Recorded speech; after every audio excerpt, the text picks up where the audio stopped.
Let me say that the focus of our reform was not digital services, was cross-border services, which is a broader family.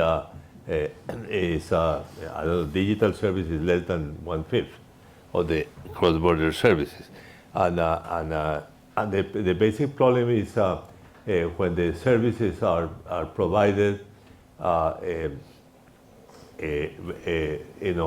With no presence in Colombia, so that although the activities take place in Colombia, okay, and that's the basic point that was reflected. And again, with I restate, we adopted the concept of significant economic presence.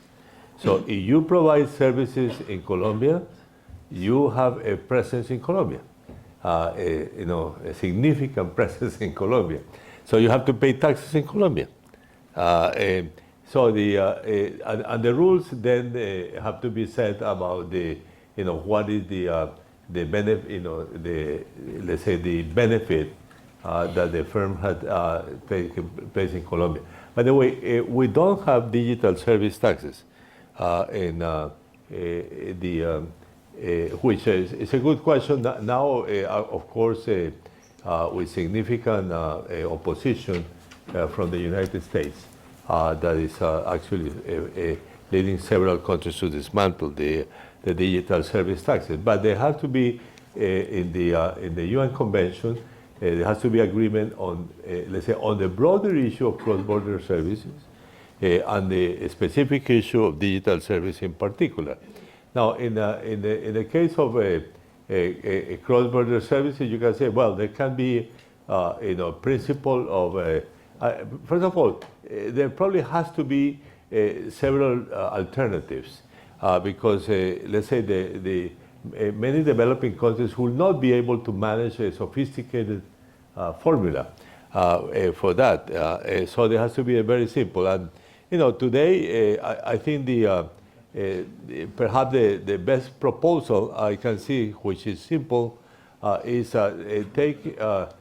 use let's say the gross revenues that the firm is taking with let's say the average tax rate of that firm, or excuse me, average profit rate of that firm, and you apply that percentage to the service, and then that's the income that has to be paid. That's probably the simpler system. I think you can think of many more sophisticated that take into account the particular cost of that particular service. But that's so maybe there are going to be more than one formula. But I am optimistic. Actually, the most complicated story that actually Professor Sigrid presented today in the meetings is what happens to digital services that are not paid, that don't involve a payment, like Google, which is the case that he uses. So in that particular case, how is the profits of Google distributed among the many countries where Google is providing services? And I think that's a specific topic, a complex one, that I see. I hope there is a clarity in the negotiations, but it's going to be a very complex topic.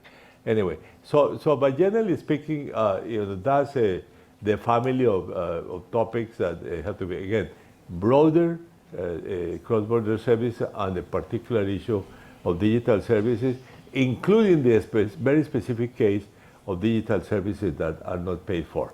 But the benefit comes from the selling of data by that corporation, like in the case of Google. So the benefits go elsewhere. But of course, if there is no rule, I guess all the taxes will be paid in the United States or wherever they have the headquarters. Anyway, so it's anyway, I am optimistic. Actually, reflecting on the comments of my colleague panelists, I am optimistic. I know the question of the European Union and the three countries that were mentioned as the tax havens of the European Union it's a complex one. Actually, it's the reason why in the Pillar 2 of OECD is the tax rate that was out there was 15%, not the 25% that we suggested. And actually, the United States proposed, I think, 21% or something like that. So even the U.S. had a stronger proposal at that time.